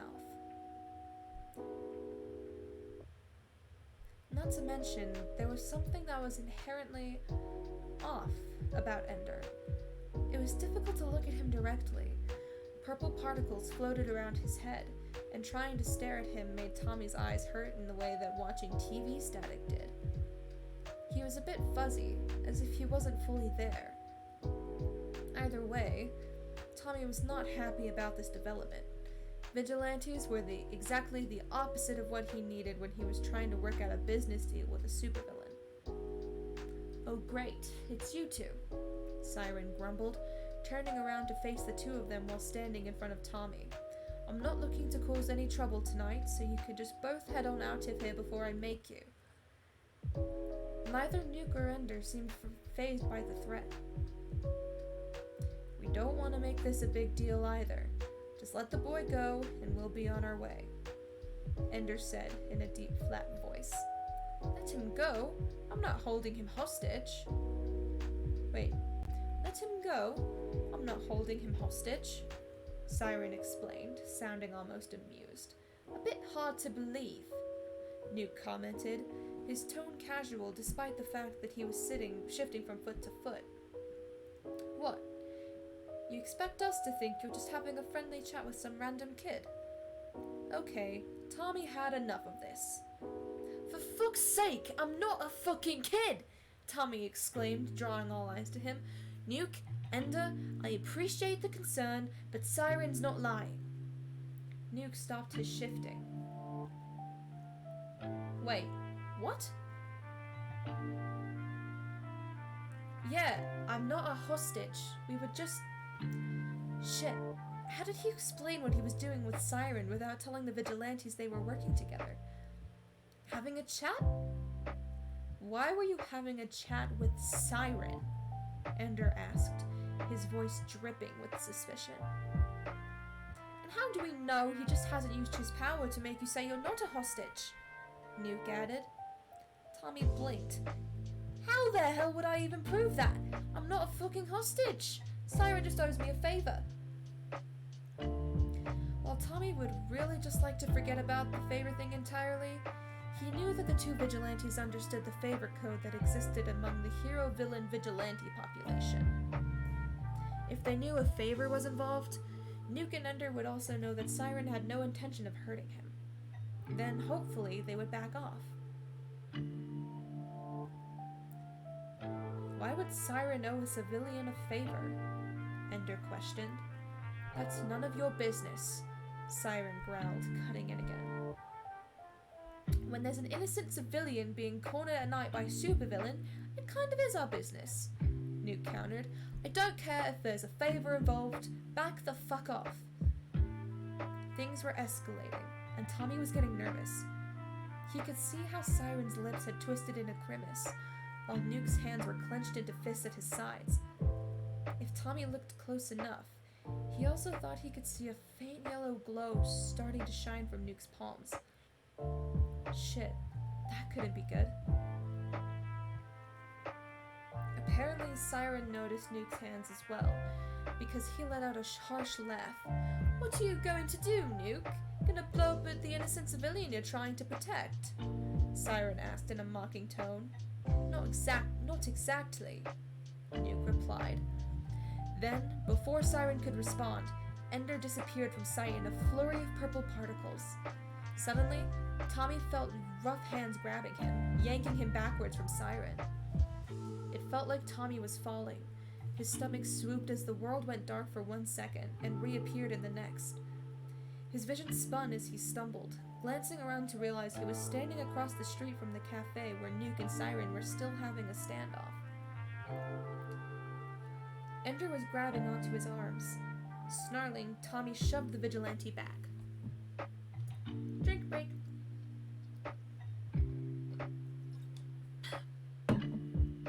Get the fuck away from me, asshole! Tommy shouted. Ender didn't chase after Tommy as he rushed back across the street, instead just watching with his hands frozen mid-air, as if he was at a loss for what to do. Similarly, Nuke didn't make any moves to grab Tommy as he stumbled back into Siren's side. Leaning in when Siren wrapped an arm protectively around his shoulders. Excuse me.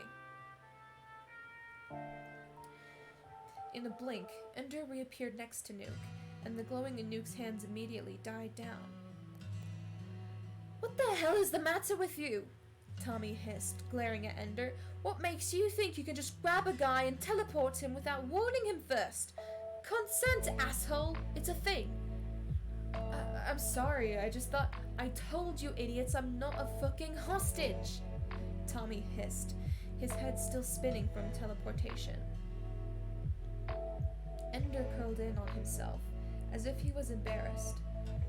Meanwhile, Nuke's shoulders stiffened. So you're working with him then? So you're working with him then?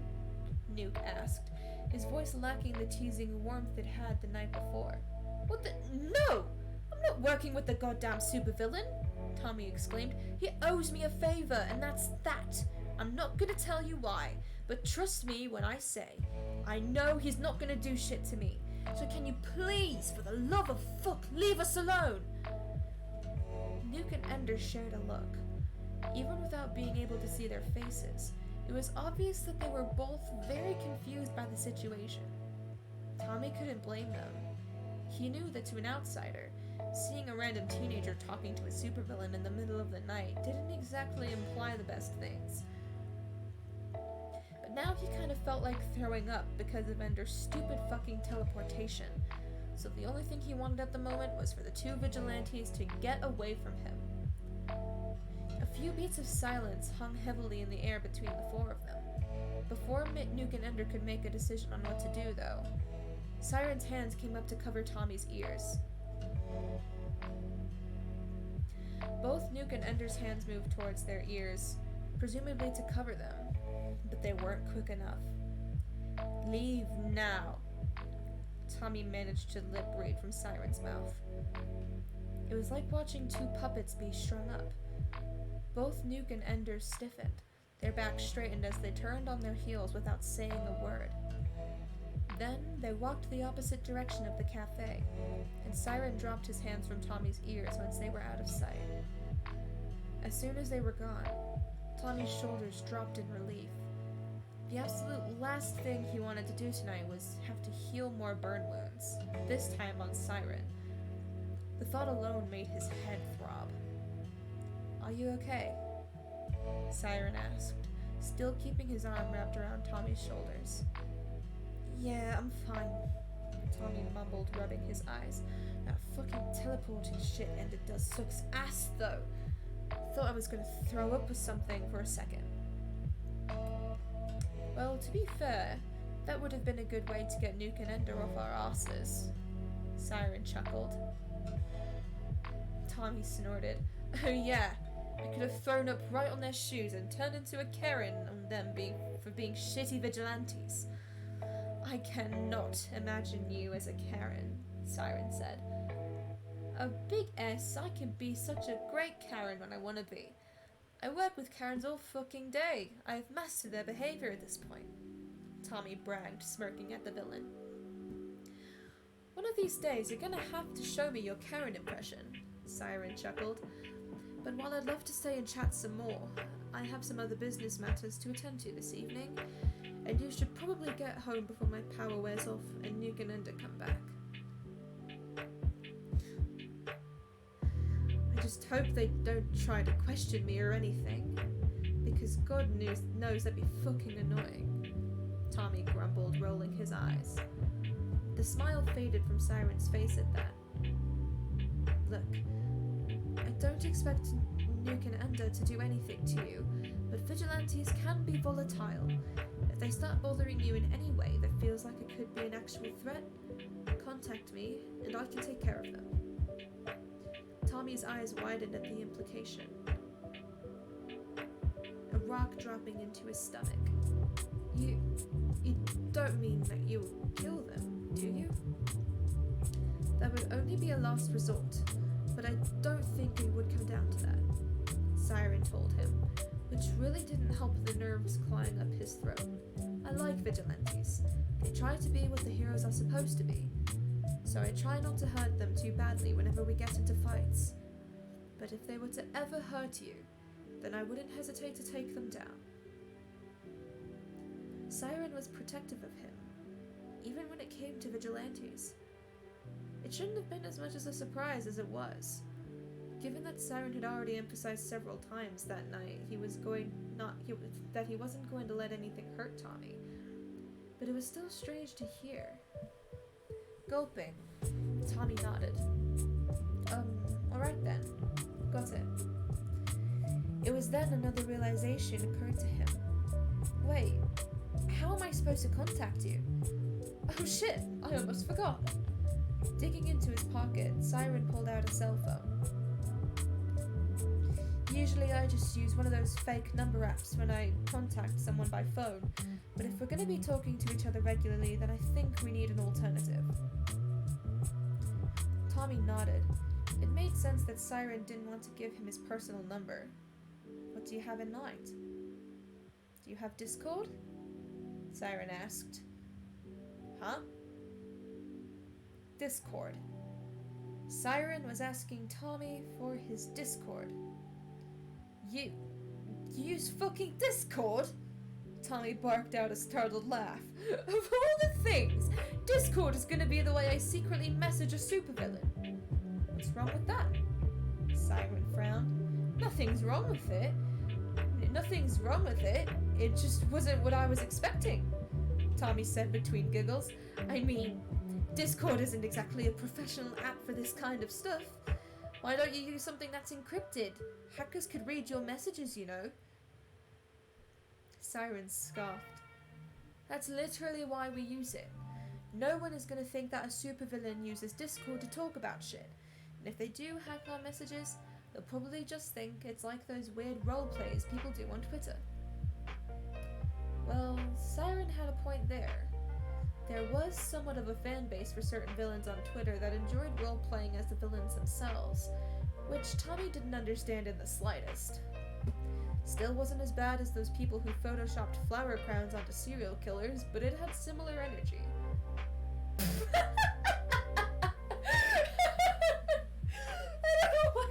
don't know why, but that's really funny to me. Just that whole paragraph.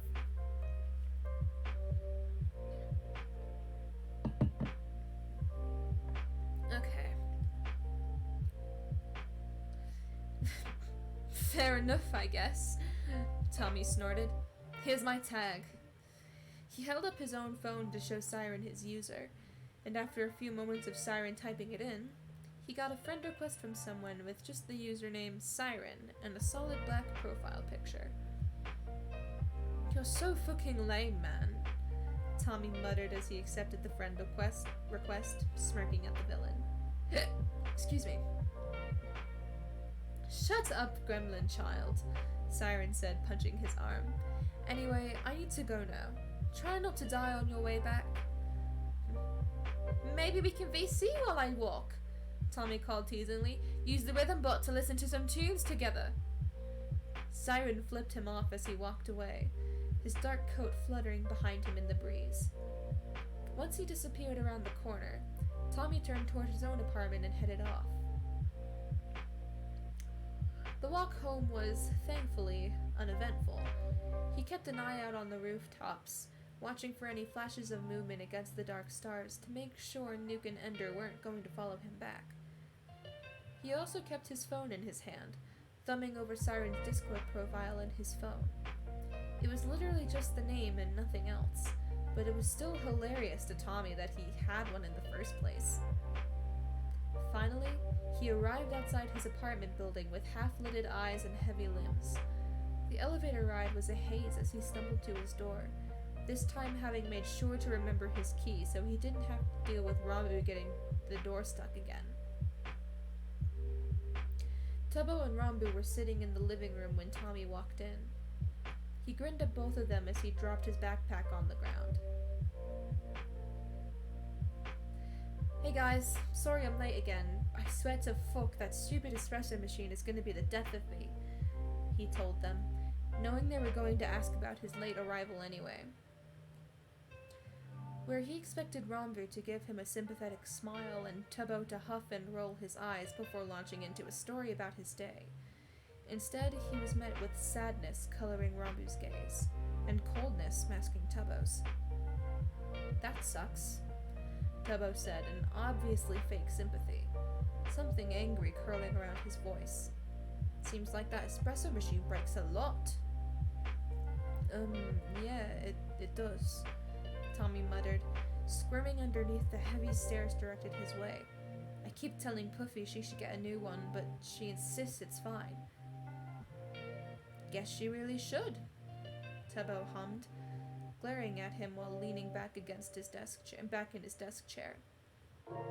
Rambu still hadn't said anything, and was now instead keeping his eyes focused on his lap. Tommy frowned. Is something wrong? You two are acting weird. Oh, nothing's wrong, Tubbo scuffed. Nothing at all. Nothing at all. Wait, I messed up that accent, hold on.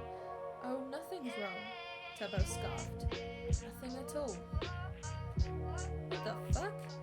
Tubbo was clearly pissed at him for some reason. When just a few hours before, he'd been excitedly rambling to Tommy about his latest coding project and how cool it was going to be. Rambu? Tommy asked, turning to the other boy. Can you tell me what the fuck's going on? Rambu flinched, as if he'd been on call in a class by a teacher without warning. You do say the espresso machine breaks a lot, Rambu said quietly, wringing his hands in his lap. It just, feels like you're hiding something from us. Fuck. He should have known his best friends would be able to tell he was lying to them. They could read him better than anyone else. But it's not like he could tell them what was going on with him in the syndicate. It was his job to keep them away from that whole mess. Not to mention, it would probably make them both worried sick. Even worse, if they found out he was working with villains, they might try to turn the villains in. They would never turn Tommy in, he wasn't afraid of that, but they might try to follow him one night if he went out to heal someone to call the cops. Shit. He had to turn this around somehow, get the subject off of him before they pressed him for information he couldn't give. Anger would do it. As much as he didn't want to start a fight with his friends, it would shift the pressure away from him. Oh, I'm hiding something, Tommy snapped, letting his exhausted frustration bleed into his voice. That's fucking bold of you two to say. What the hell's that supposed to mean? Tubbo asked, narrowing his eyes. It means I know you guys are still keeping something from me, Tommy exclaimed. You tried to say it was the marriage shit, but I know that's not all of it. You're still acting dodgy as fuck around me and it pisses me off. But I want to trust that if you're not telling me something, it's for a good goddamn reason. We're not hiding. Oh, that's bullshit and you know it, Tubbo. Tommy snapped again, cutting Tubbo off. If you're allowed to have secrets, then why am I not allowed to have my own? Tommy, we're just worried about you, Rambu said in a weak attempt to calm things down. I appreciate the concern, but if you needed to know this, I would tell you. I'm not pressing you for your secrets. Why can't you do the same for me? For once, Tommy's anger was short-lived. His fatigue was making itself painfully known, and now all he wanted to do was sleep. Tubbo opened his mouth to say something, but Rambu put a hand on his shoulder and gave him a look. There was a silent exchange between them, and after a beat, Tubbo sighed and dropped his shoulders. See? There it is again! Tommy pointed out. You two and your fucking silent conversations that I'm never a part of. It's not like that, Ranboo tried to argue. Sure it's not. It's not like we're supposed to be best friends or anything. Now that was what hit the mark. Both Ranboo and Tubbo's expressions darkened at that, and Tommy knew he'd ended the conversation then and there. As much as he hated saying something like that, it was true. They were supposed to be a trio, the three of them against the world. But lately, it felt like there was a glass wall separating him from Tubbo and Ranboo, and neither of them cared enough to try and break through it. Fine. Keep your secrets, Tubbo snapped after a few beats of silence. He pushed to his feet and stormed past Tommy, shoving his shoulder as he went. I'm going to bed. Ranboo, you're taking the bed with me tonight. Ranboo seemed as though he wanted to say more. His mismatched eyes filled with worry and sadness as he watched Tubbo walk off. But a few moments passed, and Ranboo apparently decided listening to Tubbo was the better option. Sleep well, Tommy, he offered softly as he passed by him. Then, without another word, he shut the bedroom door behind him, leaving Tommy alone in the room. Tommy should have been more upset. He should have gone up to that bedroom door and shouted his apologies from the other side. He should have tried to smooth things out, to try and keep the weight of the secrets they all held from tearing their trio apart. But Tommy was tired. So instead, he just turned out the lights in the living room, curled up under a blanket on the couch, and ignored the way the closed bedroom door felt like it was taunting him.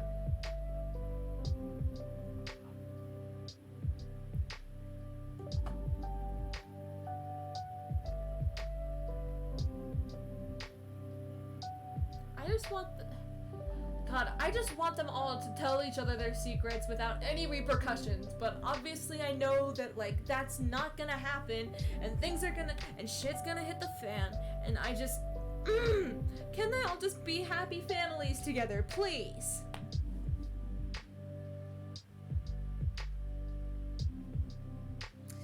God. I thought I was gonna have to, like, take a break to go get more water, because my water bottle was almost empty.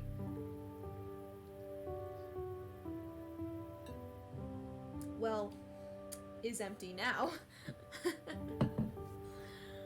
But somehow I made it through this entire stream without doing that. Alright. I think that'll be my stream. Let me pull up the screen. Thank you guys so much for watching. If you're new to the stream and you haven't followed, be sure to drop a follow, because I am reading Percy Jackson at 150 followers. And if you don't follow me on any of my other socials, you can find them here. I recently opened up a Discord server, so if you want to go and chat and be a part of this community a little bit more, then go check out the Linktree link and you'll see the Discord server in the top. And all my other socials are below as well. So if you want to do that, that'll be PogChamp. Alright. Who shall we read?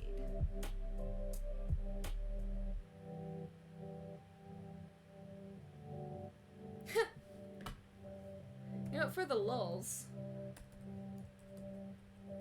Oh wait, that's not. That's.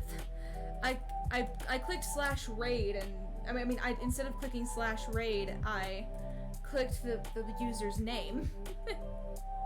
All right.